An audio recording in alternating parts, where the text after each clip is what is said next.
What is up? My name is Sephiros, and today I'm going to be showing you a cool way that I like to make pads and splashy effects. What do I mean by splashy effects? They're effects that you put to just emphasize parts, things that have like delay tails and just add that nice little extra bit of sprinkle, that nice shiny bit that sits on top and just adds that little ambiance, you know? Pads and splashy effects are really important, and I have prepared a loop for you today. And with this loop, I'm going to show you how I like to do this. Now, this is just one way I like to do this. Sometimes I'll just synthesize a pad from scratch. But the benefit of doing it this way is that it tends to work out a lot of the time, and it's pretty dependable. So I think it's a good tool to have in your arsenal. So here's the loop.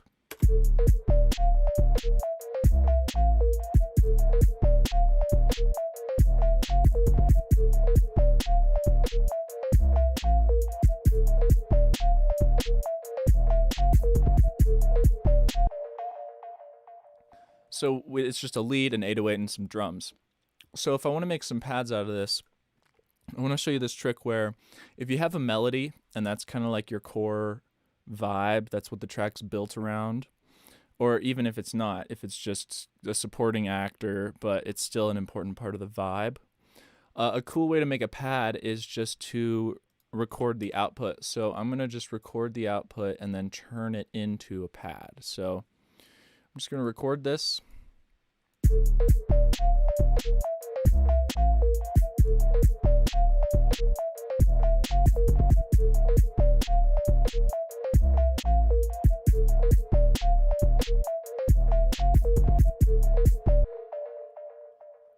Alright, so there's a lot of ways you can take this audio and turn it into a pad. But the most important part is just stretching it out. So I can take this and I'll turn it back down actually. So I can just take this and stretch it out and make sure I'm on texture mode and turn the flux most of the way down and the grain size up, and then we'll start getting a little bit of pad action here.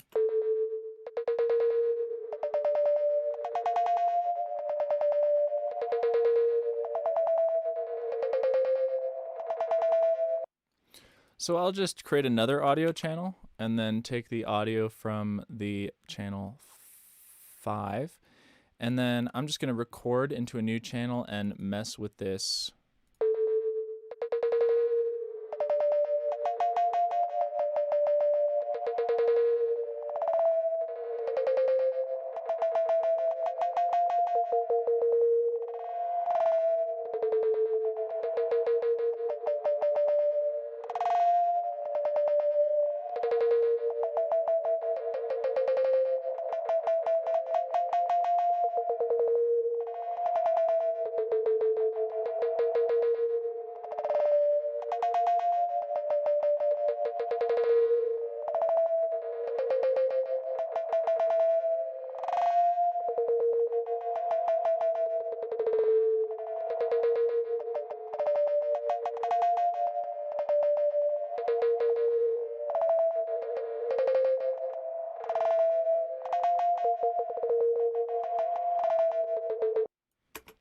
All right, so now we have some cool kind of granulator movement. We're filling in some of those gaps.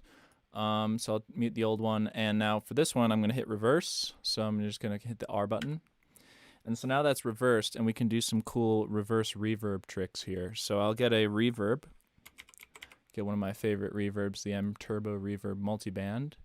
And there's a bunch of presets in this, but I like to, well, let's just use the presets for now, I guess.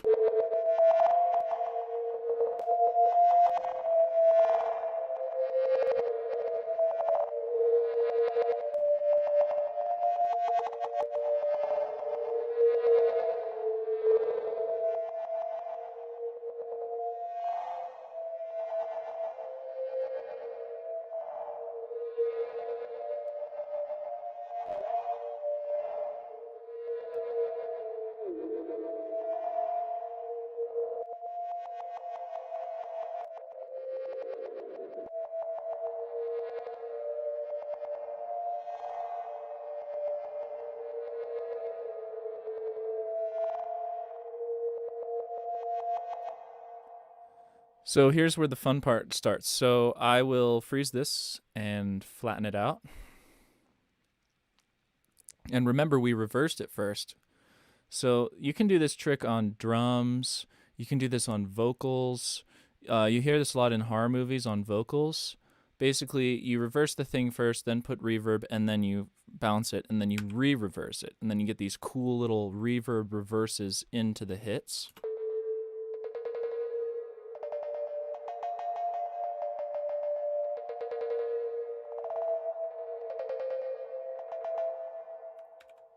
I'm going to actually undo and find a shorter reverb because it works better with a shorter reverb, I think.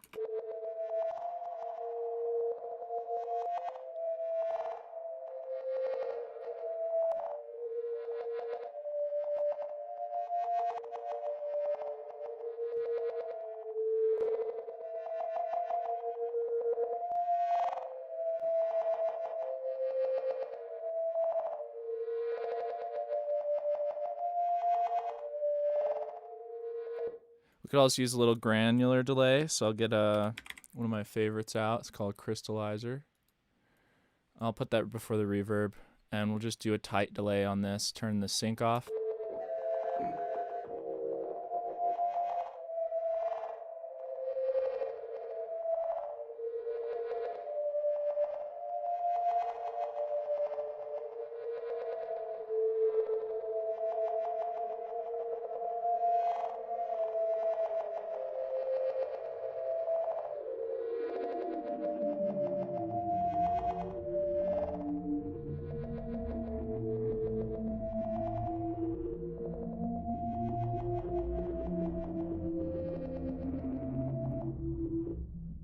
So I pitched that granular delay down an octave. So I think that might be cool reversed back around. So we'll get like some nice reversing reverb, reversing delay into some little hits. So flatten that and then re-reverse it.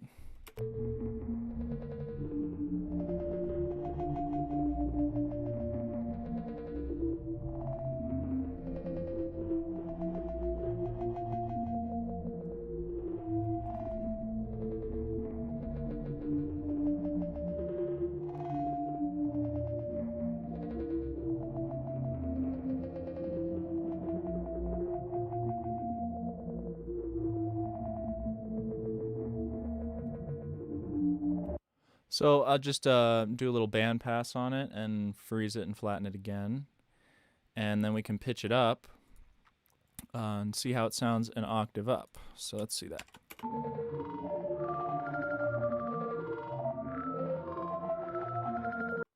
Yeah, so let's warp it and then let's put it on texture mode and just stretch it out again.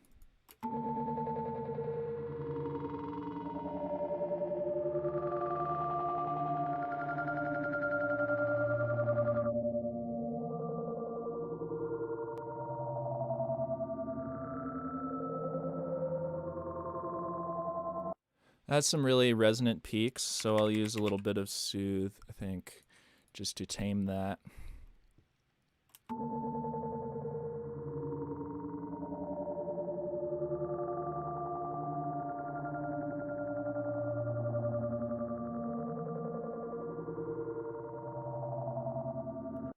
And then maybe a little delay. Let's use Echo Boy.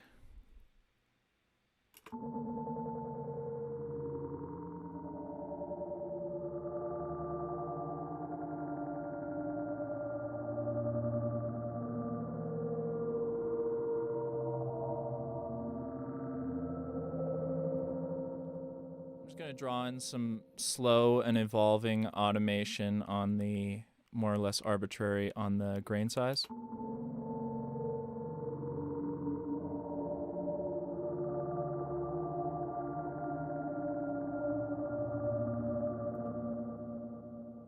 Cool, so we can freeze that and flatten it. Basically just using granular plugins and delays to take the melody and stretch it out and smear it out into a nice smooth pad.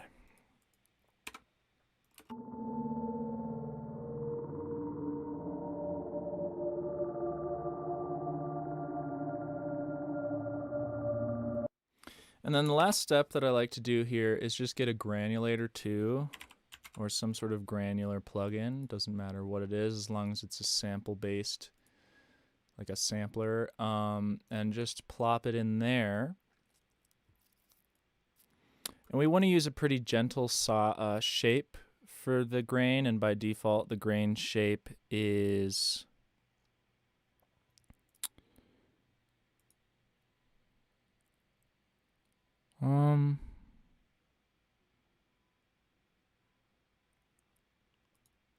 I think that's the grain shape.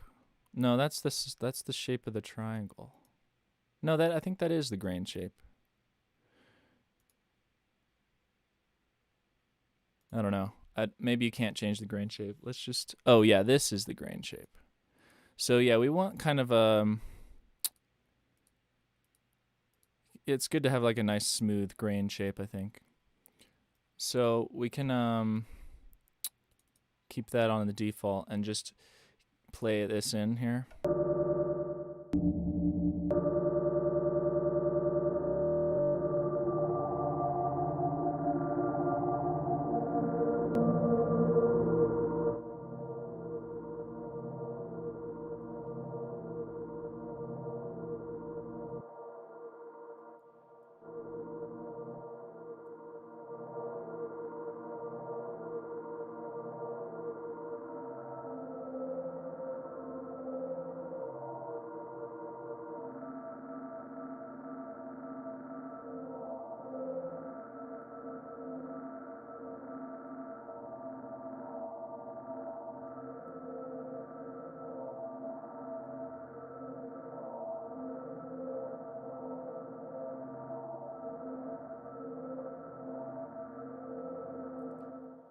So just adding a bit of spray and a bit of spread and randomness to the grain size there.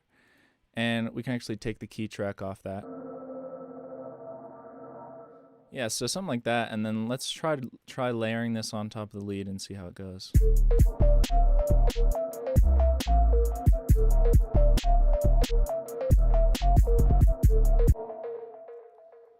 So there's a bit of a chord progression going on, and we can use the file position in the granulator to kind of play that same chord progression. So I can click automate for the file position.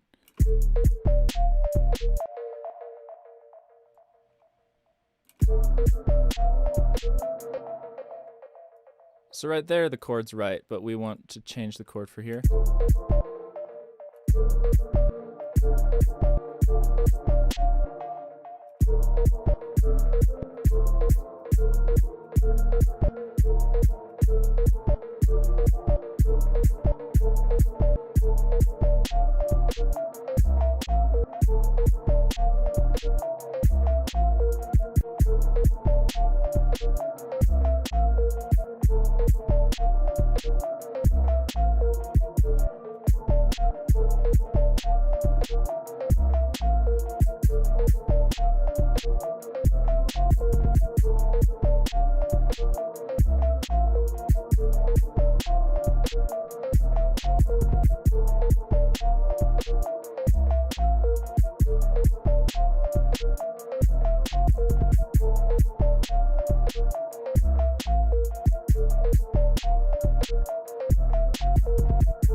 Cool, so that's sounding pretty nice and lush, and it added a lot of warmth to the mids. So I think the last thing I would do for this is just get a track spacer or something that lets you do multiband sidechaining, and just take the sidechain input from our lead. So sidechain from lead.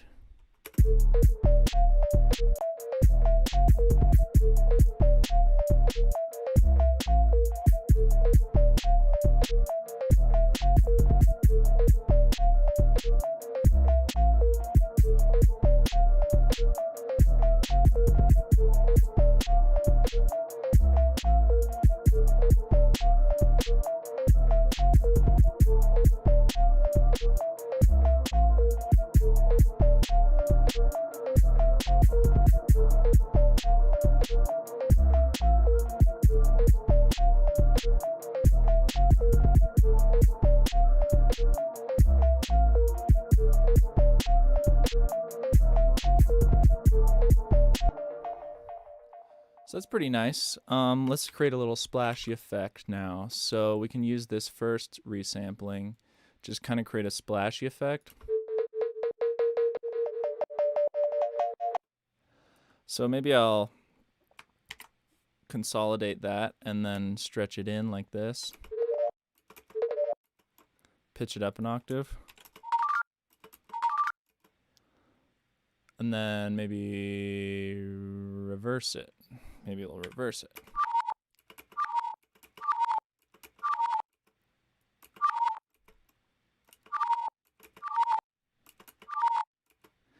And then a little bit of like a dub echo. Let's do the Echo Boy again.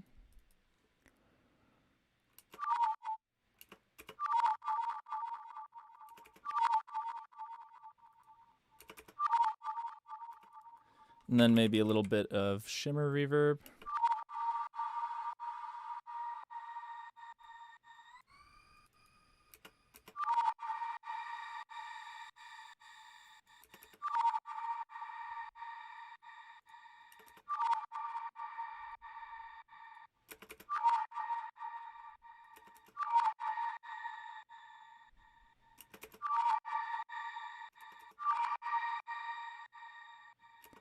Might be nice to put the delay after the reverb, so we're delaying the reverb too.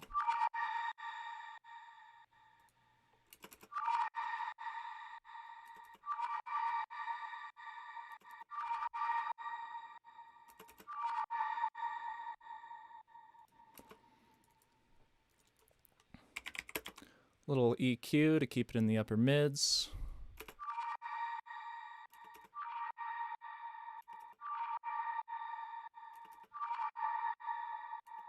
Low pass to push it back in the mix.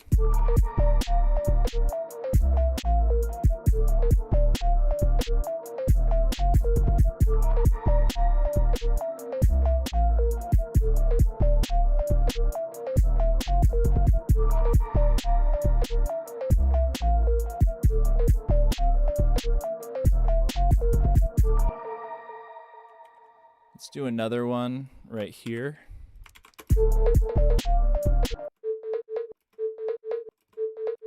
Maybe I'll pitch it down 5.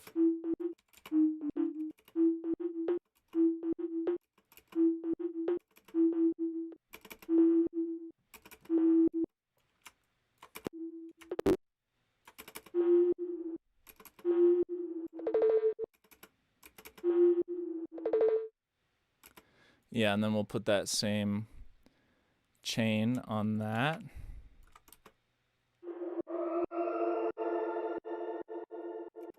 Maybe for this we won't do shimmer, we'll just have it like do 0.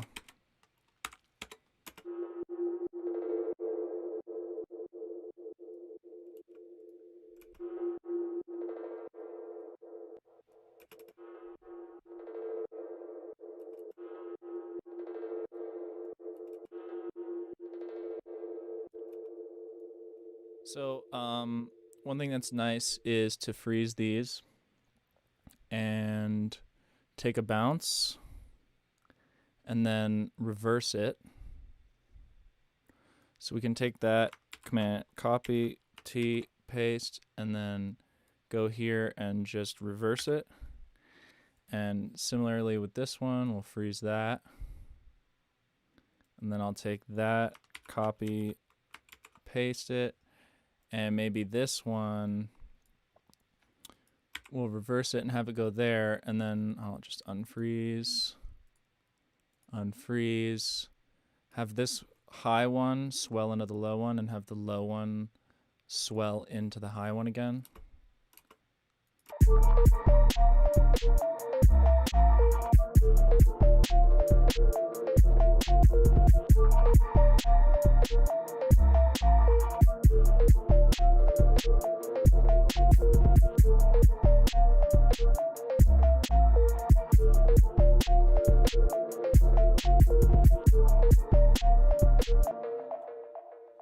So that's sounding pretty good. I'm going to group this, and then I'll put it above the lead and put this pad in the group too, and we'll just call this like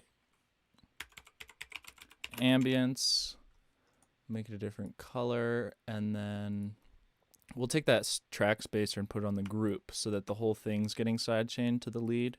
That way it's just filling in the gaps between these little lead notes.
Let's really quick do the little reverse reverb trick on this lead, just because I want to show you like a better example of it.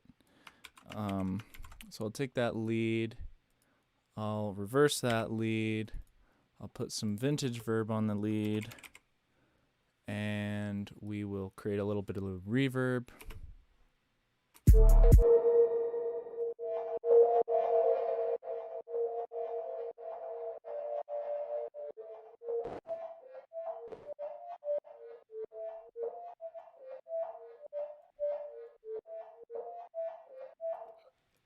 I'll move this over so we don't hear the side chain.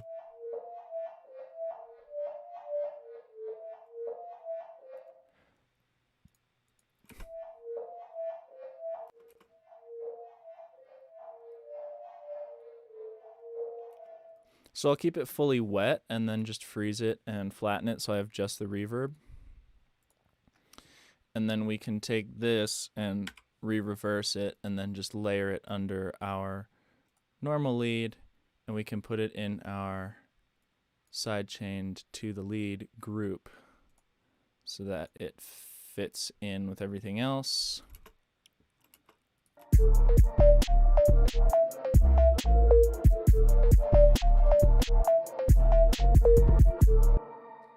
Yeah, that's trippy. So let me just show it to you without all this ambience.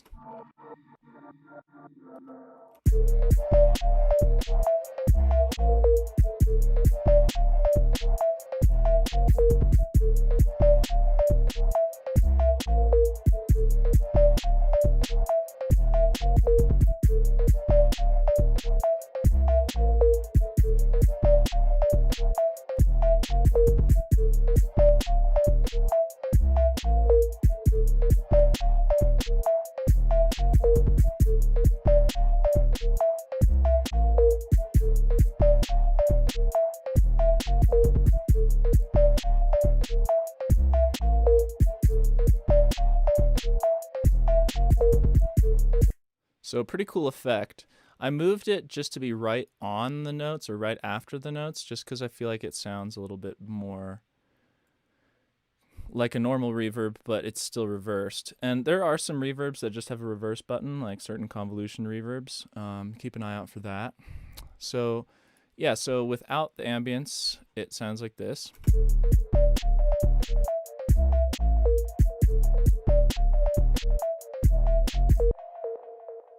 And then with that ambience, it sounds like this.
So yeah, I think that it's a good trick to try, taking your lead and turning it into stuff, rather than just trying to synthesize more stuff or try to find the right preset or the right sample.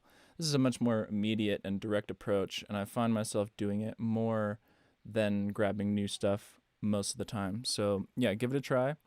Thanks for watching. I'm Sephiros, and yeah, if you like the video, like and subscribe, all that stuff. I feel like I don't have to say that every video. You guys should all just know that that's what every YouTuber wants. So yeah, thanks for watching. Until next time, I'm Sephiros. Big up. Peace.